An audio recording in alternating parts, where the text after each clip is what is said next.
Bonjour et bienvenue aux dernières nouvelles concernant Ici tout commence. Notre actualité d'aujourd'hui parlera de Ici tout commence, spoiler. Les adieux bouleversants de Lisandro, son remplaçant dévoilé. Le vendredi 3 novembre 2023, Lisandro fera certainement ses adieux à l'Institut où tout a commencé sur TF1. Agustín Galiana, son interprète, a révélé la raison de son départ après avoir occupé ce poste pendant 3 ans. Le 2 novembre 2020, TF1 a lancé Ici tout commence, une nouvelle série quotidienne, diffusée en prélude à Demain nous appartient. Le vendredi 3 novembre 2023, soit près de 3 ans après ses débuts, un personnage emblématique a quitté la série. Lisandro, joué par Agustín Galiana, part après être devenu le centre d'une intrigue finale. Hippolyte Duchesnay, le mentor de Lisandro, quitte l'Académie après avoir rencontré la veille ses anciens disciples. David a décidé de porter plainte contre lui. Stanislas Duchesnay, fils d'Hippolyte et ami de Lisandro, aide ce dernier à déposer son père. Lors de l'affrontement final, Hippolyte nie encore ce qu'il fait. Stanislas Duchesnay remplace Lisandro dans Ici tout commence sur TF1. Il croit avoir été trahi par Lisandro et déclare qu'il n'existe plus à ses yeux. L'ex d'Anaïs en assume la responsabilité car Hippolyte est toujours son mentor et sait qu'il lui doit beaucoup.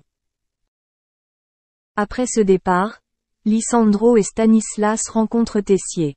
Ce dernier a demandé à Lisandro de rester à l'Institut jusqu'à ce qu'un remplaçant soit nommé. Encore une fois, il a dû se rendre au Canada pour retrouver son ex-femme et son fils. Mais Stanislas n'apprécie pas la séparation de Lisandro d'avec Esteban, son fils. Tessier convoque alors les étudiants, dont Léonard, qui est éliminé. Après le départ d'Hippolyte, Léonard est réintégré dès la première année, mais avec un léger faux pas, il part. Le directeur annonce alors que Stanislas remplacera Lisandro comme professeur. Si les étudiants se sont montrés méfiants lorsqu'ils ont appris qu'il était le fils d'Hippolyte, Stanislas l'a rassuré. La fin de Lisandro, Rose a versé des larmes à cause de son départ. Il a assuré que les méthodes de son père étaient complètement à l'opposé des siennes et s'est engagé à être vigilant contre toute forme de discrimination, de sexisme et tout comportement inapproprié chez Doubla qu'ils viennent de la clientèle, des étudiants ou du personnel enseignant. Lisandro assure ensuite la prestation finale. Après la cérémonie, Deva l'a appelé et lui a demandé de s'installer. Les étudiants et les enseignants ont été surpris par le décès de Lisandro. Deva a dit et l'a remercié. Elle a serré son professeur dans ses bras. David lui a même préparé un cocktail. Il était temps de dire au revoir à Lisandro et ce fut à son tour de prononcer un discours touchant. Rose lui confie alors qu'elle souhaite continuer à être son âme sœur. Les deux amis et ex-amants ont versé des larmes et se sont embrassés une dernière fois. Merci d'avoir regardé et à la prochaine vidéo. N'oubliez pas de vous abonner à notre chaîne. En attendant, faites-nous part de vos commentaires dans la section commentaires ci-dessous. Salut à tous, alors encore des petits éléments à mettre au dossier de la disparition de Delphine Jubilard contre son mari Cédric. Rappelons que celui-ci est en détention provisoire depuis maintenant plusieurs mois, depuis le mois de juin, et qu'il y est incarcéré pour le meurtre de sa femme, disparue dans la nuit du 15 au 16 décembre 2020, pour lequel, évidemment, vous le savez toutes et tous, il a toujours clamé son innocence.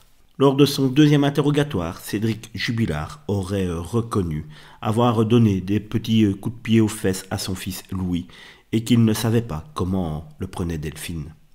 L'infirmière de 33 ans aurait dit à ses amis qu'elle avait honte de son mari lorsqu'il s'en prenait à leur fils de 6 ans.